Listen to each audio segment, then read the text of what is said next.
భగవద్గీత సర్వ మానవాళి కోసం. నవమోऽధ్యాయః. 7వ మరియు 8వ అధ్యాయాలలో శ్రీకృష్ణుడు యోగ ప్రాప్తికి భక్తియే అన్నింటికన్నా సులువైన మార్గమని, భక్తియే అత్యున్నత యోగ విధానమని ప్రకటించి ఉన్నాడు.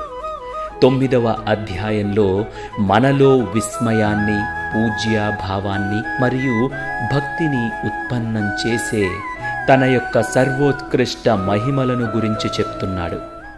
శ్రీభగవానువాచ ఇదం తు తే గుహ్యతమం ప్రవక్ష్యామ్యనసూయవే జ్ఞానం విజ్ఞానసహితం యజ్ఞాత్వా మోక్ష్యసే శుభాత్. శ్రీ భగవానుడు పలికెను, ఓ అర్జున, నీకు నా మీద అసూయ లేదు కాబట్టి ఈ యొక్క అత్యంత రహస్యమైన జ్ఞానాన్ని మరియు అనుభవపూర్వక విజ్ఞానాన్ని ఇప్పుడు నేను నీకు తెలియజేస్తున్నాను.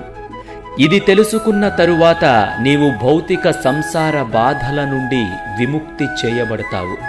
విషయ ప్రారంభంలోనే శ్రీకృష్ణుడు ఈ ఉపదేశం వినటానికి ఉన్న అర్హతని తెలియచేస్తున్నాడు. అనఅసూయవే అంటే అసూయ లేనివాడు అని అర్థం.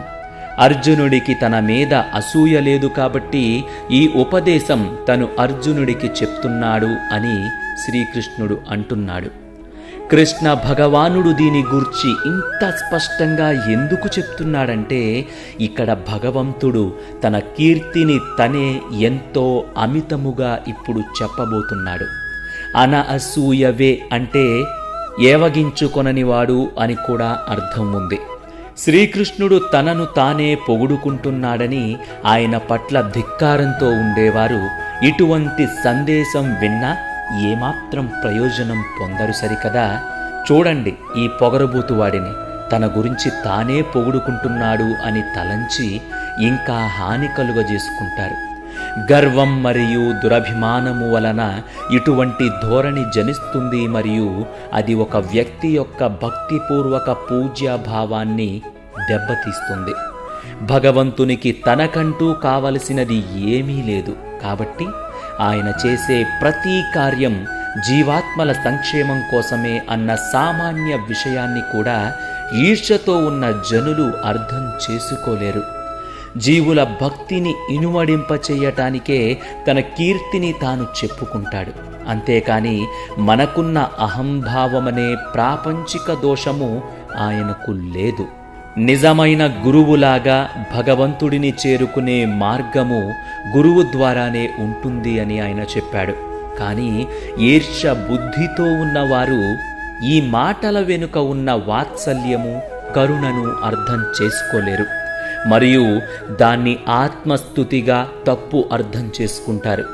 అర్జునుడు ఉదారుడు, విశాల హృదయము కలవాడు, ఈర్ష్య అనే దోషము లేనివాడు కాబట్టి శ్రీకృష్ణుడు ఈ అధ్యాయంలో చెప్పబోయే దానికి అర్జునుడు సంపూర్ణంగా అర్హుడే.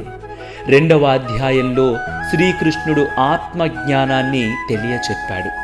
అది దేహము కన్నా వేరైన విలక్షణమైన తత్వము. అది గుహ్యమైన అంటే రహస్యమైన జ్ఞానము. 7వ మరియు 8వ అధ్యాయాల్లో తన శక్తుల యొక్క జ్ఞానాన్ని వివరించాడు. అది గుహ్యతరం అంటే మరింత రహస్యమైనది. 9వ మరియు ఇంకా తదుపరి అధ్యాయాలలో శ్రీకృష్ణుడు పవిత్రమైన తన భక్తి జ్ఞానాన్ని తెలియచేస్తాడు. ఇది గుహ్యతమము అంటే అత్యంత రహస్యమైనది.